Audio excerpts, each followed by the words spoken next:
C'est qui cette équipe-là? Ouais, ils sont combien? En ce moment, c'est 90%. Ok, tu vois, moi je pensais que c'était Richard puis Maurice dans leur sous-sol qui avaient décidé de faire ça. Là. Ok, c'est correct. L'objectif est que dans un deuxième temps, là, ils relâcheraient l'ensemble de la campagne. Fait que là, ce que tu dis, juste pour qu'on soit bien clair, si je comprends bien, c'est on fait une petite intro vraiment courte, puis ensuite, on fait tout. Ouais! Donc, tu sais, quand on parlait de ressusciter quelque chose qui est mort, c'est vraiment quelque chose qui est arrivé avec Bloodline, puis c'est... Ça tombe bien, c'est des vampires. Dans cet épisode, on parle des jeux de rôle dans les jeux vidéo avec Dave qui travaille chez Ubisoft depuis 15 ans et un hack de la semaine terrifiant. Bon, cette semaine, je pense que Flamme, tu veux nous parler de jeux vidéo et t'as invité quelqu'un. Donc oui, cette semaine, on va surtout parler de jeux de rôle, mais de jeux de rôle dans les jeux vidéo. Et on a invité pour l'occasion David Gadouri, qui est justement dans le milieu, dans l'industrie du jeu vidéo, pour pouvoir avoir certaines opinions pour compléter un petit peu notre épisode de la semaine. Salut David, ça va bien? Bonjour, ça me fait plaisir d'être ici. Merci de m'avoir invité. Ça fait du bien parce que moi, je n'ai aucune idée de quoi qu'il avait nous parler. Puis c'est ça, au moins quelqu'un qui connaît un peu ça, ça va aider un peu. Là. Fait que moi, je suis prêt à faire des. Ah oui? Fait que on commence par quoi, Flamme? Ben, on va commencer rapidement en parlant d'un jeu vidéo avec l'équipe de Critical Role. Donc, ça a été confirmé par Travis Willingham, qui est, si je me rappelle bien, mon Dieu, je pense que c'est le PDG de la compagnie, et qui a confirmé qu'il y avait un jeu qui était en production, qui va se passer dans Exandria. Et l'Internet en parle beaucoup de ce sujet-là. Puis, y a-tu de l'info? Non, il n'y a pas d'info. On ne sait pas vraiment. on sait pas vraiment avec quel système, quelle maison de production va le faire, quand est-ce que ça va être fait. On ne sait pas quel genre de jeu. Moi, je parie que c'est Daggerheart. Oh. Toi, tu paries que c'est Daggerheart? C'est un bold take. Pourquoi tu paries ça? Parce que j'ai le goût de me faire une bouteille de vin. On peut pas. Let's go. On mise une bouteille de vin qu'ils utilisent leur système maison qu'ils ont construit eux-mêmes. Ce que j'aimerais beaucoup. Mais oui, tout ça pour dire que pour le moment, le monde spécule, puis ça fait beaucoup de jasettes sur Internet pour pas grand-chose. Ils ont dit qu'on allait croiser des personnages qui existent déjà. Et que les choix, les décisions qu'on va prendre vont avoir de l'impact sur l'histoire. OK. Mais on n'a aucune idée. C'est-tu un RPG genre Baldur's Gate? C'est-tu un RPG un peu comme l'histoire de, mettons, Walking Dead, là, que c'est des épisodes que tu choisis gauche-droite? On sait rien, là. Puis, c'est pas super évident de faire des jeux où est-ce qu'il y a de l'impact, où est-ce qu'on a un impact sur l'histoire, parce que ça peut vraiment augmenter considérablement le travail que ça prend pour construire un jeu vidéo comme ça. Donc, pour une petite... C'est pas si gros que ça, là, Critical Role. Donc, ils réussissent en général, mais ça a l'air ambitieux comme ça. Je sais pas, qu'est-ce que tu peux nous dire, Dave, au sujet de ce genre de jeu-là? Ben, si on parle d'un jeu de l'ampleur de Baldur's Gate, en effet, c'est immense. Là. Si on regarde le nombre d'opportunités qu'il y a dans le jeu lui-même, c'est exponentielle. En fait, moi, je suis un peu les nouvelles sur Internet quand je regarde justement qu'est-ce qui sort dans Baldur's Gate ici et là. Parce que, secret, j'ai l'intention de faire une campagne de D&D, de Baldur's Gate éventuellement. Mais quand je regarde, pour avoir une idée, les gens semblent encore découvrir des choses que personne, avec des guillemets, personne, sait déjà que c'est faisable dans le jeu tellement il y a d'options. Ça fait juste donner une idée de l'ampleur du voice acting que ça doit être fait, des animations qui viennent avec, de tout ce qui vient. Fait que c'est sûr que si t'as pas une équipe rodée ou du moins une équipe suffisamment grosse avec des bonnes bases, ça va être difficile. Mais là, s'ils vont chercher l'Arian Studio, l'Arian Studio, ceux qui ont fait Baldur's Gate, s'ils vont chercher l'Arian Studio, ils ont déjà fait leur preuve, ils devraient être capables. OK. Mais on rentre vraiment dans le monde de la spéculation. Alors, quand on va avoir plus d'informations sur le sujet des jeux vidéo avec Critical Role, on vous tient au courant. Mais ça se peut qu'on attende longtemps. C'est combien de temps d'habitude un jeu vidéo? Faire un jeu vidéo, c'est long. C'est sûr que ça dépend de l'ampleur, ça dépend de l'équipe. Je vous dirais, en général, ça prend facilement 5 ans.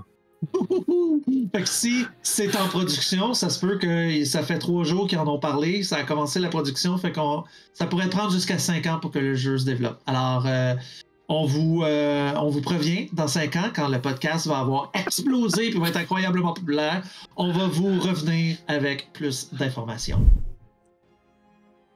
Justement, on parlait de Baldur's Gate 3. Et je pense qu'il y a un projet qui s'en vient, un genre de mode, quelque chose comme ça, là, que tu as entendu parler, je pense.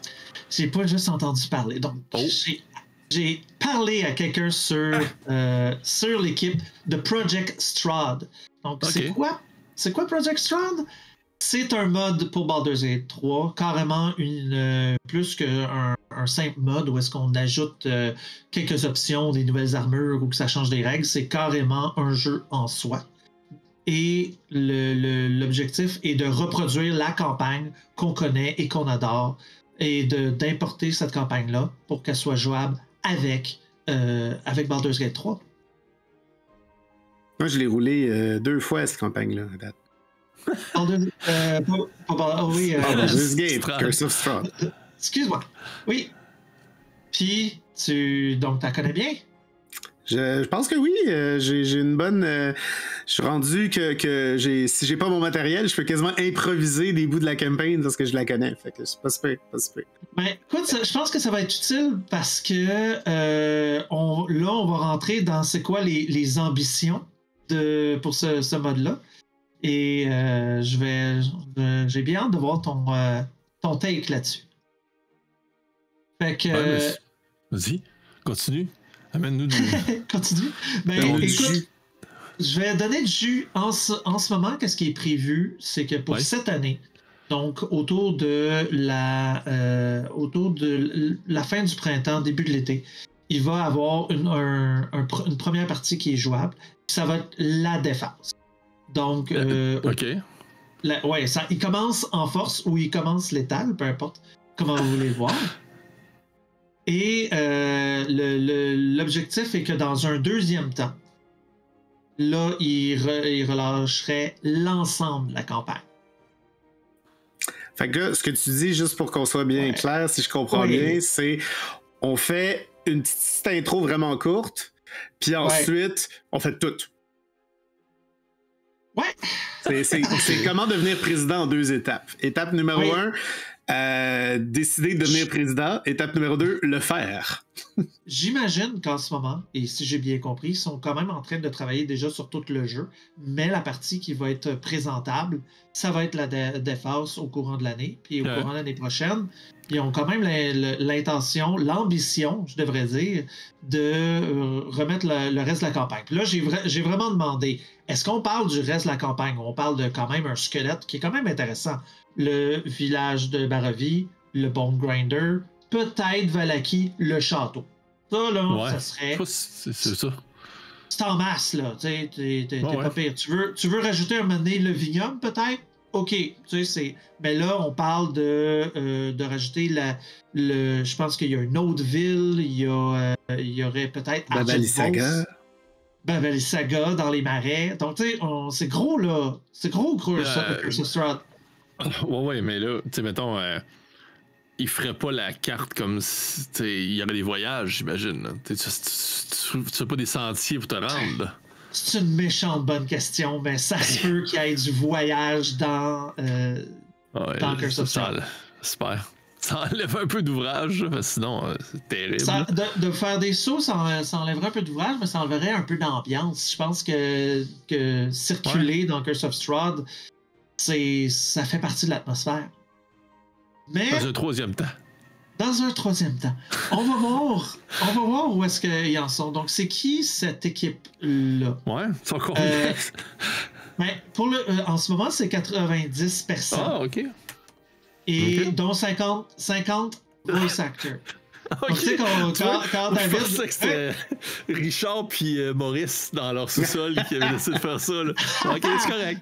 Non, mais à vrai dire, c'est des professionnels qui sont soit dans le domaine du jeu vidéo ou adjacents au jeu vidéo. D'ailleurs, on a Travis Savoie, notre compositeur de musique d'ambiance.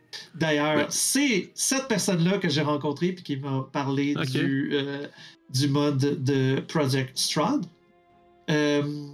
En tout cas, qui m'en a parlé en plus profondeur, parce que sur Internet, il en parlait déjà un peu, j'avais été regarder, et lui ensuite suite à notre épisode où est-ce qu'on avait fait sur l'ambiance musicale, j'avais fait quelques suivis avec lui à propos de Describe et Opus de Describe, et j'en ai profité pour parler de Project Strahd. Donc c'est là où est-ce que j'ai obtenu plus d'informations sur vraiment c'est quoi leur équipe, c'est quoi leur intention. Donc, c'est entièrement bénévole. Hein. Donc, c'est 90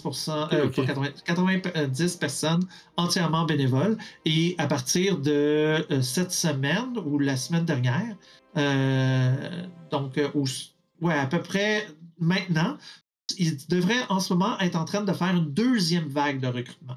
Donc, ils ont l'intention de grossir encore l'équipe. Personnellement, je ne m'attendais pas à ce qu'un mode demande autant de gens. Ben, la vraie question, là, c'est l'Ariane Studio, quand ils ont fait Baldur's Gate, il y avait combien de gens dans leur équipe? Ouais. Oui, c'est une méchante bonne question. Tu le sais-tu, toi? Il faudrait regarder le générique, mais je suis pas mal sûr qu'il est plus long que 90 personnes. oui, ces affaires-là qui n'arrêtent pas là, de passer. OK, c'est un très bon point. D'accord. Là, soudainement, 90 personnes, ça a pu l'air. Mais c'est sûr que, veux pas, c'est moins gros, Strahd, que Baldur's Gate. Il y a quand même moins de... Mais...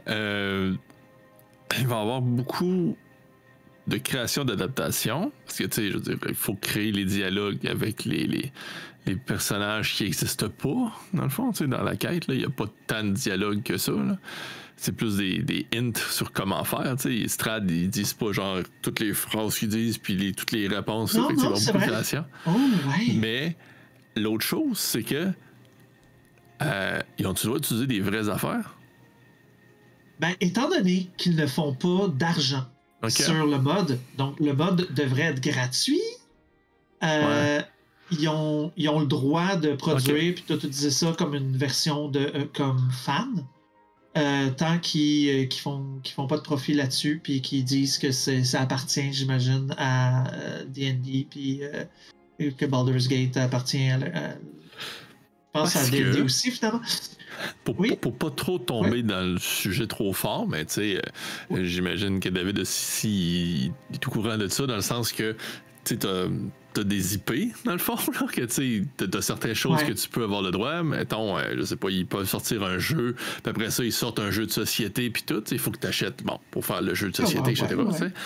Sauf que là, Wizards of the Coast sont assez réputés pour mettre des bâtons dans les roues dans des affaires un peu plus petites que ça. Oui, donc, je veux dire, les créateurs de contenu ont eu des mauvaises expériences avec Wizards of the Coast et Hasbro. C'est pour ça que je me demandais juste s'ils s'étaient renseignés un peu d'avance, parce que ça se peut qu'il y ait... Je sais quoi qu'ils m'ont envoyé des mises en demeure. Ouais, ils ont envoyé ils ont envoyé les Pinkerton, donc les personnes qui servent à intimider les gens, des anciens aussi des briseurs de grève ou ceux qui défendaient les briseurs de grève. Tu sais, comme les gens qui font la job des méchants, là. À cause que quelqu'un a ouvert un paquet de cartes trop tôt. Oui, c'est ça. Qu'on lui avait envoyé par erreur, donc c'était pas lui. qui a fait le truc. Il les a déballés en direct, puis il a fait « Wow, quelles sont ces cartes-là? » Et directement, les Pinkerton, ils les ont harcelés, ils ont fait pleurer sa femme. Lui, il disait qu'il allait finir en prison, puis plein de choses comme ça, alors que c'était un YouTuber enthousiaste de Magic et que c'est pas de lui devenait l'erreur. Donc, est-ce qu'ils vont s'attaquer à cette gang-là? C'est une méchante bonne question. Donc, on viendra sur des nouvelles plus tard ou on l'écrira en dessous, mais ça peut être un risque, n'est-ce pas? Ça pourrait être un risque. Je suis pas un expert légal, mais ça peut être un risque où ils peuvent se faire acheter, où ils peuvent se faire... où ça peut bien se passer. Rendu là, on ne sait pas. Ça se pourrait-tu que, genre, D&D trouve ça tellement fun qu'il dit « Ouais, c'est à nous maintenant, on vous l'achète? » En tout cas, moi, s'ils font vraiment le fun, je l'achèterais. Ouais, à date, la seule chose qui a été rentable pour Wizard of the Coast dernièrement, ça a été Baldur's Gate 3. Et la raison pourquoi ça a été rentable, c'est parce que Wizard of the Coast a rien eu à voir là-dedans. En gros, ils n'ont pas été dans la production. Oui. Là, c'est sûr que si tu veux jouer au mode de Strad, il faut t'acheter Baldur's Gate. Oui.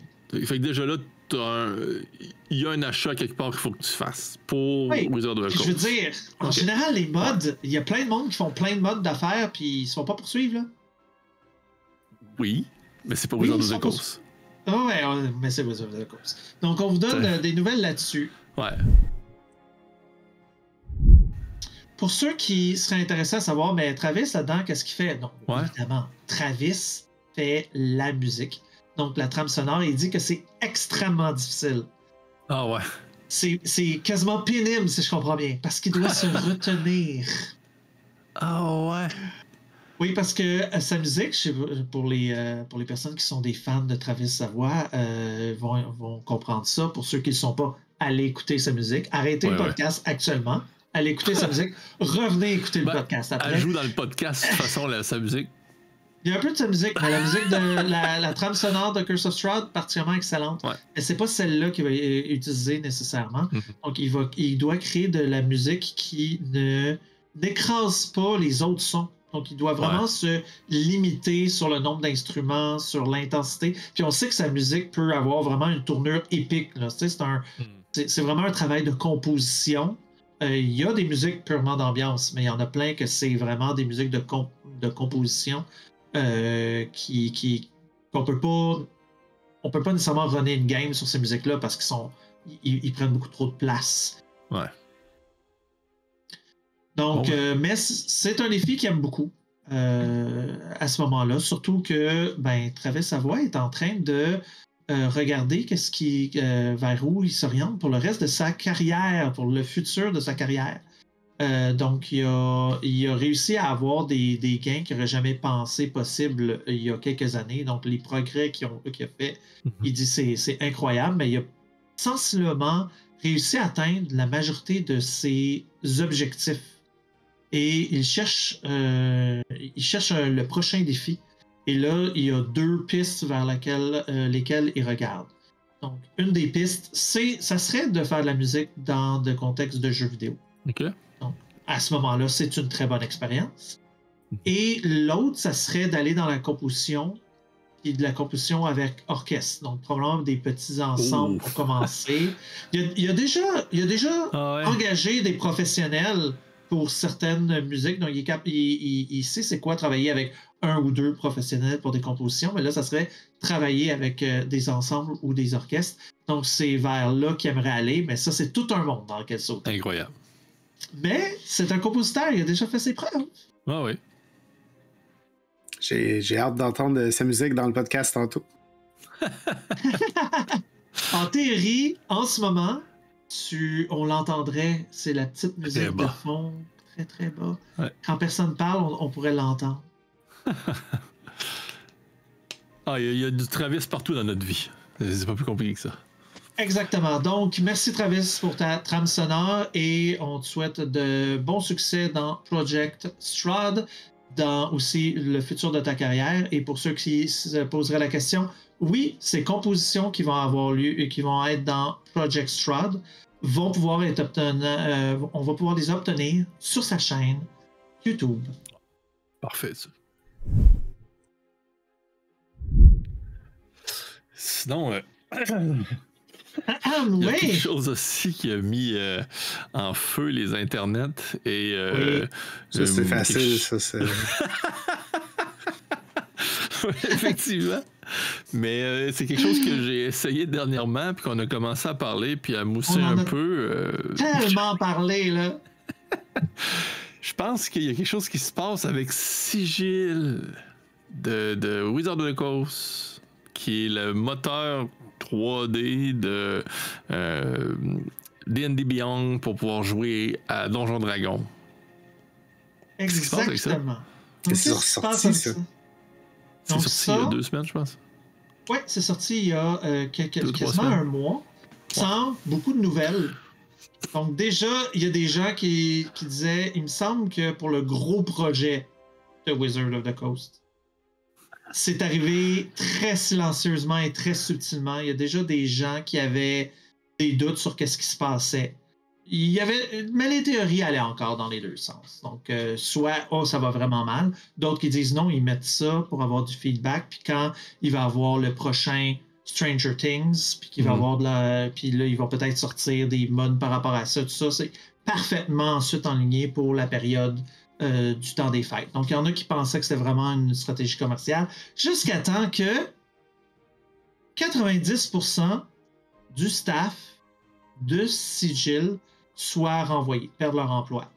Et qu'il n'y ait pas beaucoup de nouvelles là-dessus, à part quelqu'un qui dit « je pense qu'au début, la première nouvelle qu'on avait, c'était quelqu'un qui avait perdu son emploi, qui était un lead sur ce projet-là, et qu'il allait vers d'autres projets, mais qui variait, qui ne disait jamais rien contre Wizard of the Coast. » Okay.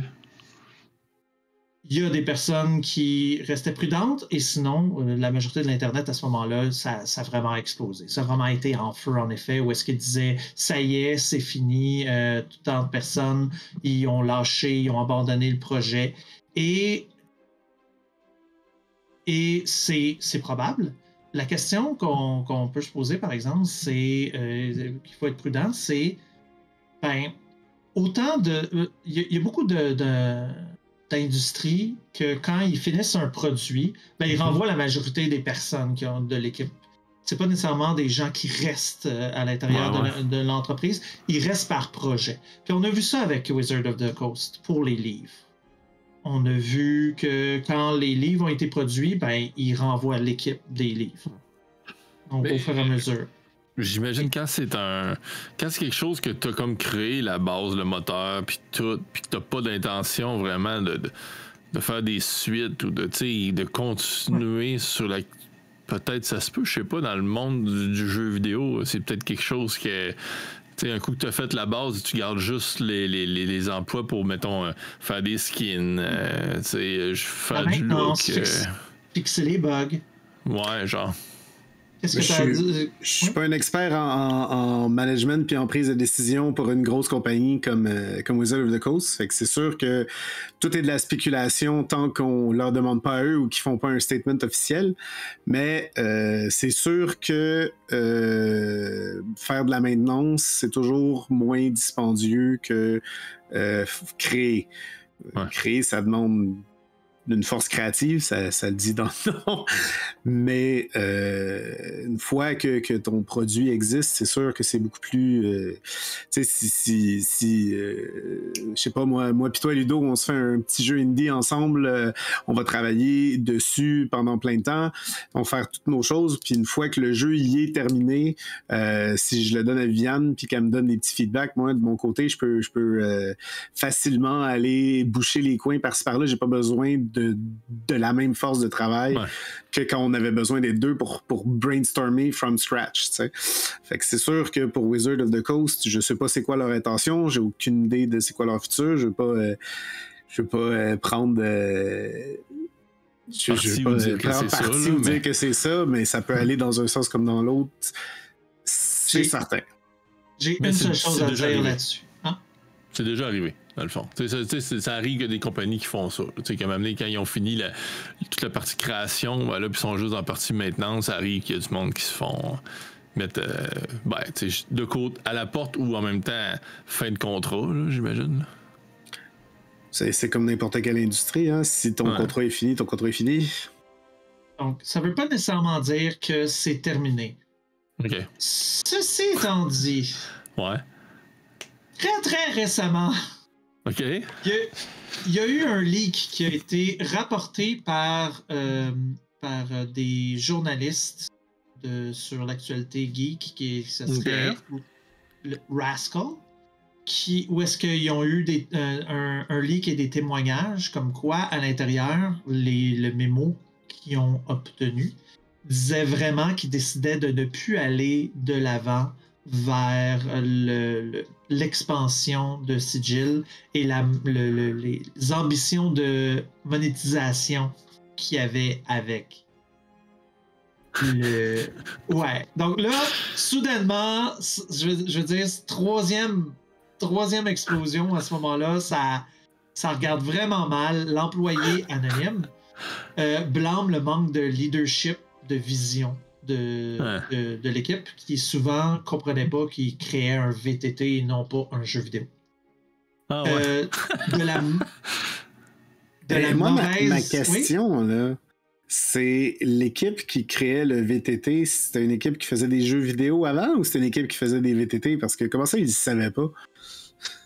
Donc, l'équipe qui fait ça, eux, ils savent ce qu'ils font. Mais leur leadership, eux autres, donc ceux qui prennent des décisions, puis qui débarrent les portes qu'on a besoin dans une entreprise, eux autres, ils comprenaient pas nécessairement ce qu'ils étaient en train de demander de faire. Puis c'est quoi que ça impliquait? Parce que c'est différent de créer une plateforme qui sert à ce qu'on l'utilise régulièrement, puis qui a besoin de nouvelles tuiles, souvent de nouvelles... de nouveaux trucs pré-créés, mettons. De trucs pré-créés, de nouvelles options. Puis des décors, des nouveaux décors, par exemple, l'article, la jungle, tu sais. Acheter pour 15$ le mode de lave. Acheter pour 25$ le cimetière. Acheter pour 150$ tout plus un écusson en plastique bleu. Oui, les microtransactions et tout, là, qu'on voyait venir. Mais, tu sais, ça aurait pu avoir du sens. Je veux dire, si tu mets ça sur un certain format qu'on est habitué, ça peut avoir du sens, les microtransactions. Oui. Et c'est comme un petit RPG Maker, là. Il y en a plein. Ouais, c'est ça. Ouais. Puis, il y en a d'autres, des VTT qui existent, puis je pense qu'il y en a qui vont se lancer dans le 3D. Alors, on va voir. Ce qui est drôle, c'est qu'on dirait que ils se concurrencent eux autres mêmes, genre.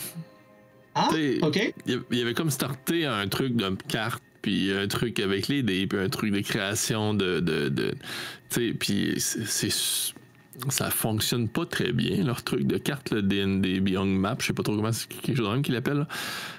Pour l'avoir essayé dans... la campagne avec Vecna, là.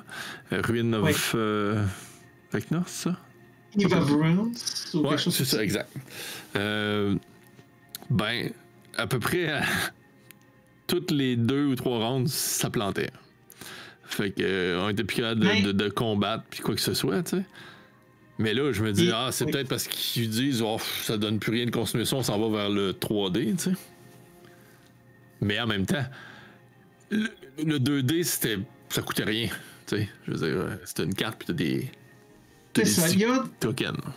On va rentrer dans le monde de la spéculation, mais il y a des individus, quand ils regardent ça, puis qui connaissent un peu mieux Wizards of the Coast, Hasbro, puis les grosses compagnies américaines. Et la façon de fonctionner puis de réfléchir, c'est que tant que t'es mieux d'essayer des choses puis d'échouer que de rien de faire puis de finir par te faire dépasser. Donc, il essaye des projets, il lance, il voit si quelque chose colle. Si ça colle pas, il passe à autre chose puis il l'abandonne. Sauf que, je suis 100% d'accord avec ce que tu dis, mais un mois, c'est tôt pareil pour vérifier si ça colle, là. Sans trop de publicité, là. Ce qui était... Oui, mais ça, c'est parce que il y aurait déjà eu un point tournant au Gen Con 2024 où est-ce qu'il y avait invité des stars comme Brennan Lee Mulligan, Abri Arengar et d'autres célébrités du monde de l'actual play américain. Et qui ont tous été rassemblés pour faire une partie, que toute la première partie, l'échange entre les acteurs, c'était fantastique, mais que le jeu a planté pendant la démonstration, pendant la démo finalement, et que ça a un petit peu refroidi l'expérience. Et ça, donc, déjà là, il y aurait un tournant, puis il y aurait eu moins d'enthousiasme ou moins d'informations, puis le leadership ne répondait pas aux questions c'est vers où qu'on s'en va. Qu'est-ce qui arrive? Okay. Puis là, la fuite, on est sûr qu'elle est bonne? Donc, la fuite, pour le journal Rascal, ou le blog Rascal, c'est des personnes qui utilisent des techniques journalistiques, donc ils vont essayer d'avoir plus qu'une source avant de publier une histoire. C'est ceux qui ont sorti le scandale de l'OGL. Donc, c'est certaines personnes, certains journalistes qui avaient publié ça. Donc, c'est probablement le plus crédible qu'on peut avoir sur Internet. Donc, quand on regarde des YouTubers, on peut avoir de tout. Là, à ce moment-là, c'est des personnes qui essaient d'avoir de la crédibilité journalistique. Oui. Mais je te mentirai pas que la façon qui est présentement, Sigil, c'est pas prêt, là. Ouais, c'est pas rodé, c'est pas prêt. Non. C'est ce qu'on avait l'impression. Écoute, s'il l'avait sorti et qu'il avait été extrêmement proche de la communauté, puis de prendre des feedbacks, je pense que ça l'aurait pu lever. Ouais. C'est sûr que quand tu as le backing de tes joueurs ou des gens qui veulent le truc, ça va marcher mieux, là. C'est comme... Tu parlais il y a quelques secondes ils ont fait une démo, leur jeu a crashé live, puis là les gens ils posent des questions. Ce qui fait mal, selon moi, c'est pas tant que ça allait crasher live, que le fait que tu dis que les têtes en haut répondaient pas aux questions, viennent pas chercher. Si t'es pas proche de ta communauté puis que tu t'embarques pas, veux pas, ça va avoir un coût, là.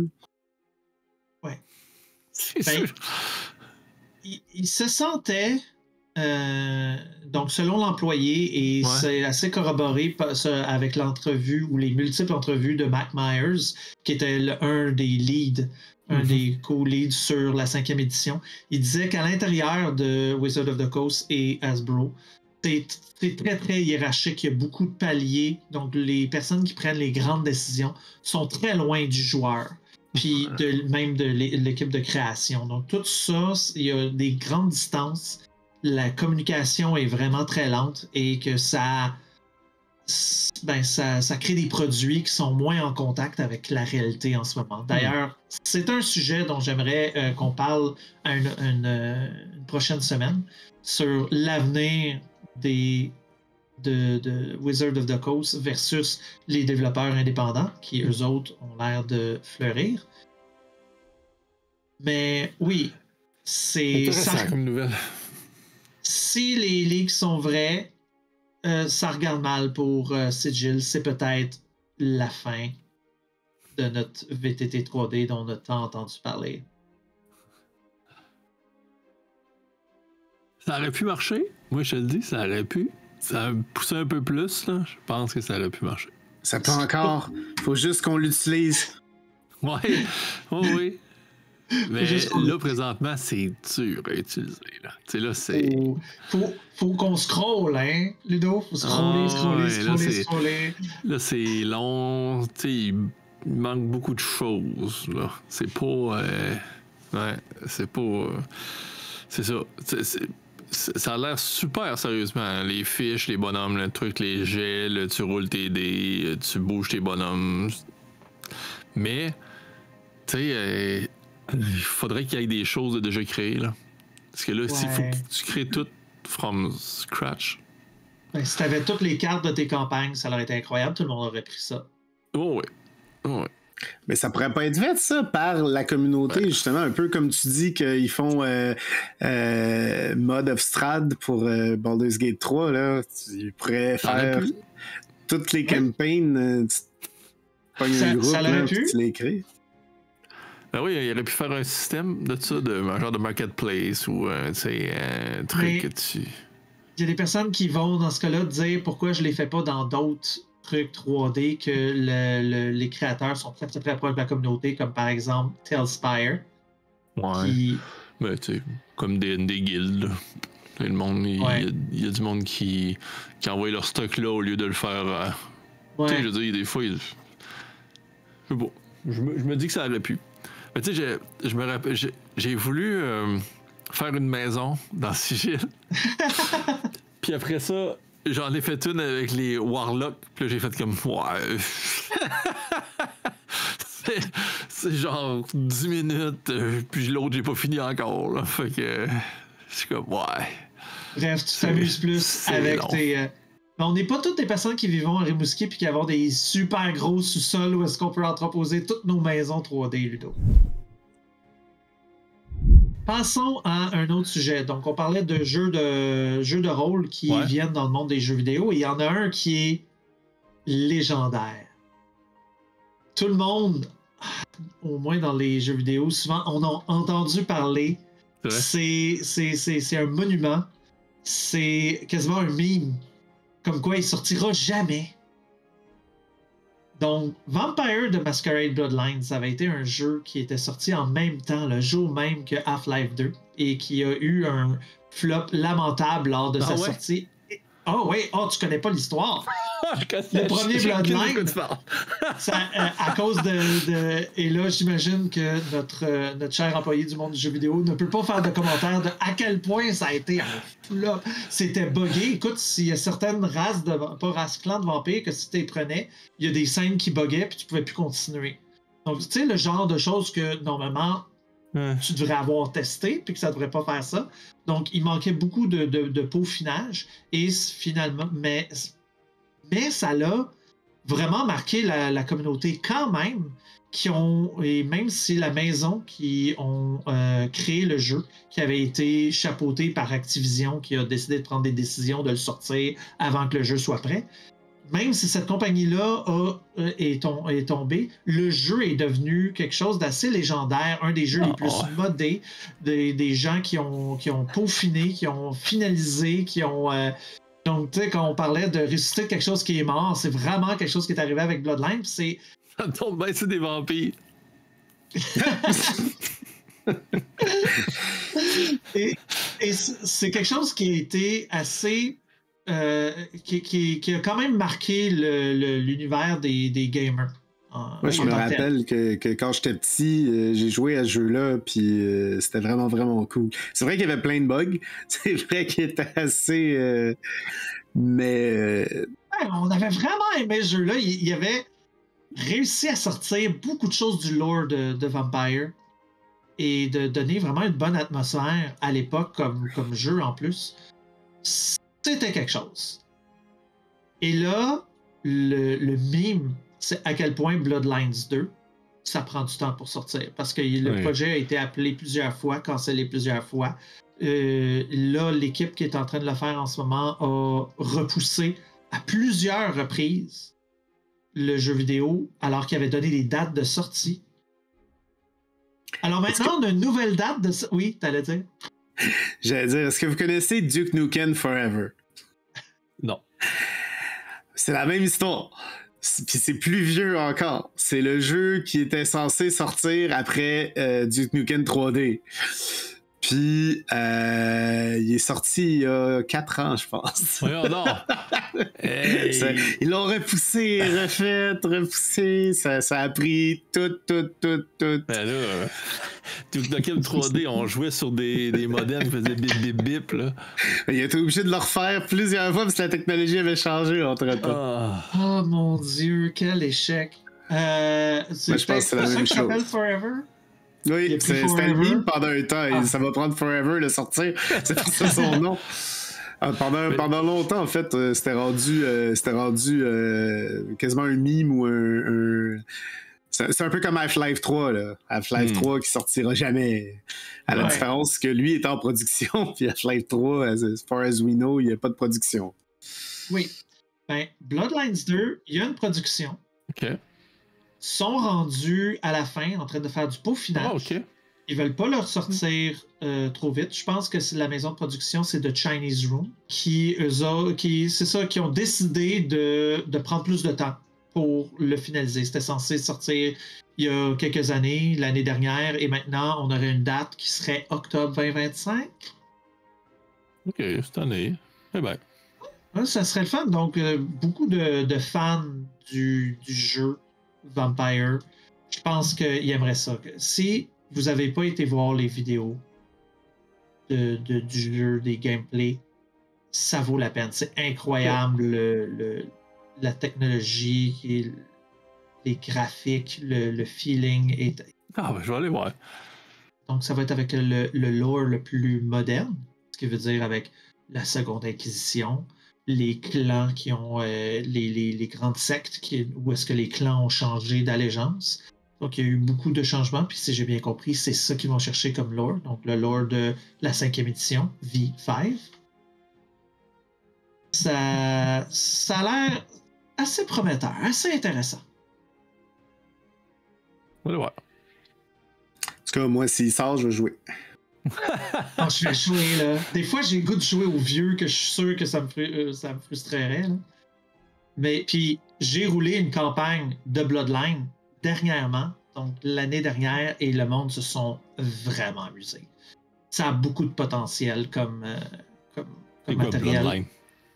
C'est quoi Bloodline? Oh, va regarder, là. Je vais pas t'éduquer sur le monde des jeux vidéo. Bloodline, Vampire Bloodline, c'est le truc dont on parle depuis tout à l'heure. Non, ok, c'est le jeu. Je pensais qu'il y avait peut-être un truc, une époque qui était liée avec Bloodline ou tu sais. Non, Bloodlines, okay. c'est Vampire the Masquerade Bloodlines, c'est le jeu vidéo qui est sorti dans les années, ben en même temps qu'Half-Life 2, donc ça devait être au début des années 2000. Ok. Je comprends, je pense que c'était une époque ou un style de vampire, de mascarade, là. Mettons, Bloodline, c'était en 1900 quelque chose. Je sais pas. Ils ont sorti des éditions qui sont en différentes époques. Ouais. Mais Bloodline était autour des années 2000. Et 2004 pour être exact. Okay. 2004. Et Bloodline 2 serait à une époque plus moderne dans les années 2020 et passer ça. Et donc, on va voir. Qu'est-ce qu'il y en a? Tu as quelque chose à rajouter? Oui, j'ai des choses à rajouter, mais pas sur ce sujet-là, Ludo. Ah, ok. Son hack de la semaine? Écoute, j'aimerais d'abord te dire, Ludo, à quel point j'ai été sage. On est de l'épisode 5. Ouais. Tu m'as jamais encore entendu parler de... J'ai pas dit un seul mot sur Dark Vision, donc la vision nocturne. Non. Non, j'ai absolument rien dit à date là-dessus. Ben, mon hack la semaine concerne Dark Vision. Alors, je recommande tout simplement comme hack d'enlever Dark Vision. Complètement. Même si ça enlève Ludo de vos parties, je vous recommande d'enlever cette feature-là ou du moins... C'est quoi cette affaire-là? Ou du moins de la modifier. Okay. Donc, j'espère qu'il va y avoir des combats dans les commentaires. Donc, battez-vous. Mais voici la réflexion. Parce que Dark Vision, dans la partie, soit ça ajoute rien, soit ça enlève tout. Pourquoi? Donc, quand dans une partie, admettons que tu roules une campagne et que les ténèbres n'ont jamais d'impact sur la partie. Si tu es dans un donjon, il est toujours illuminé, ou ça se passe le jour. Bref, jamais tu vas jouer avec la lumière dans ta partie. Dark Vision, à ce moment-là, est simplement pas utile, n'est-ce pas? Ben, le monde sont supposés voir en gris. Oui, mais là, on parle dans une game où est-ce qu'on joue pas avec les nuances de couleur, n'est-ce pas? On joue pas avec la lumière, excuse. Si jamais tu as besoin de torches, de lampes et tout ça, Dark Vision est complètement utile, n'est-ce pas? Bon. Il y a beaucoup de Ça games dépend. où est-ce que c'est très rare qu'on est dans l'obscurité. Donc ça, si jamais dans une partie tu veux jouer sur l'obscurité, Dark Vision t'enlève beaucoup. C'est pas Dark Vision en tant que tel, c'est le fait que toutes les races ou presque l'ont. Et que ça enlève quelque chose Ouais.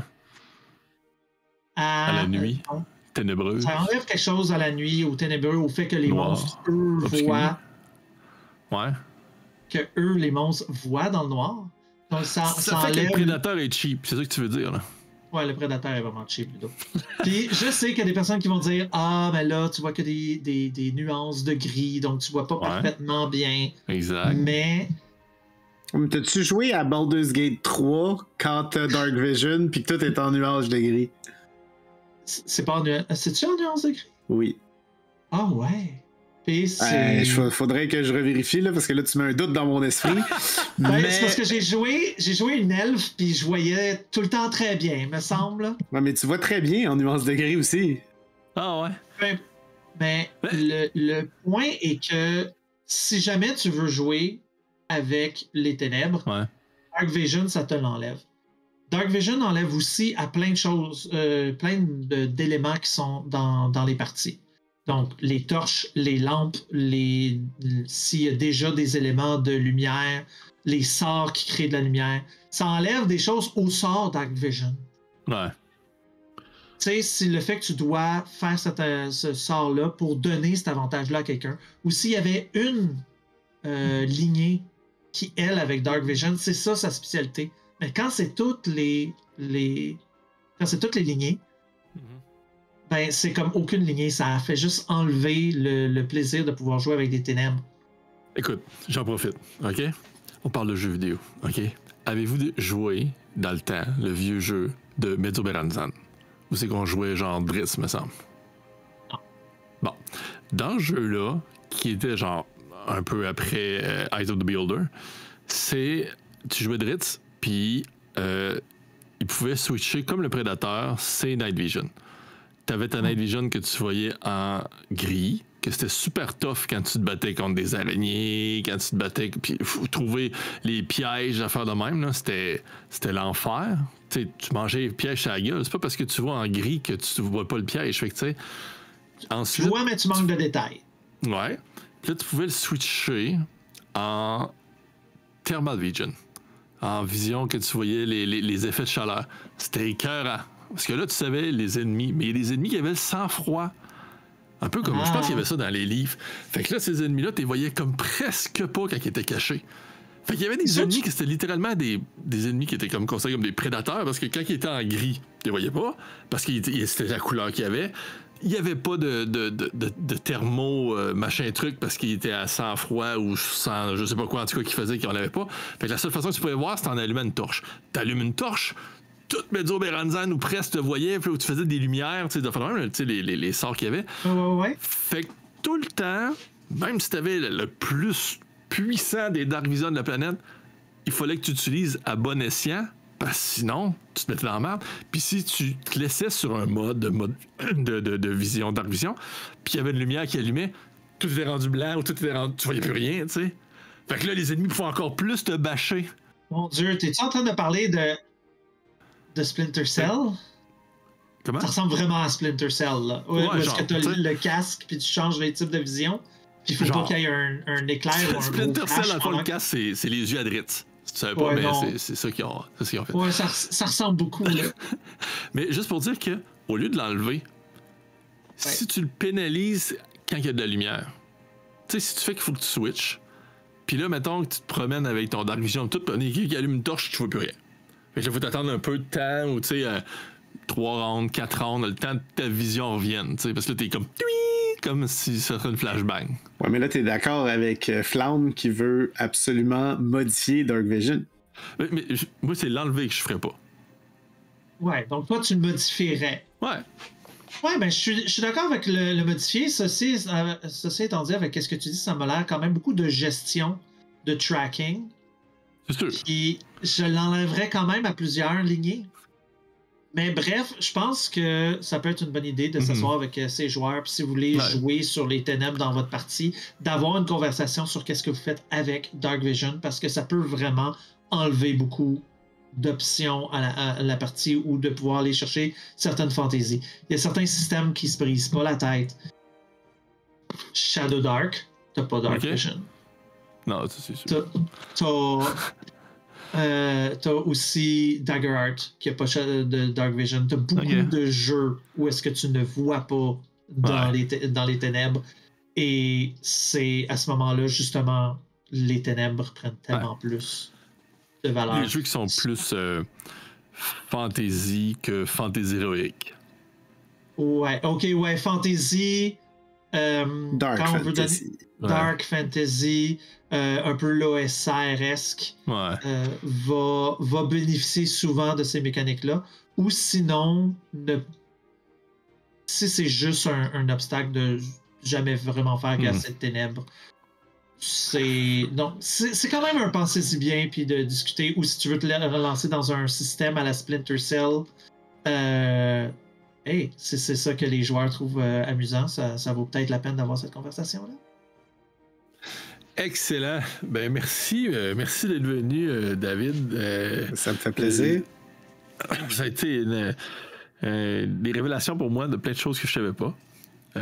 Des choses assez intéressantes. Puis, j'écoute votre podcast à date depuis le premier épisode, puis je trouve qu'il y a beaucoup de choses que tu sais pas.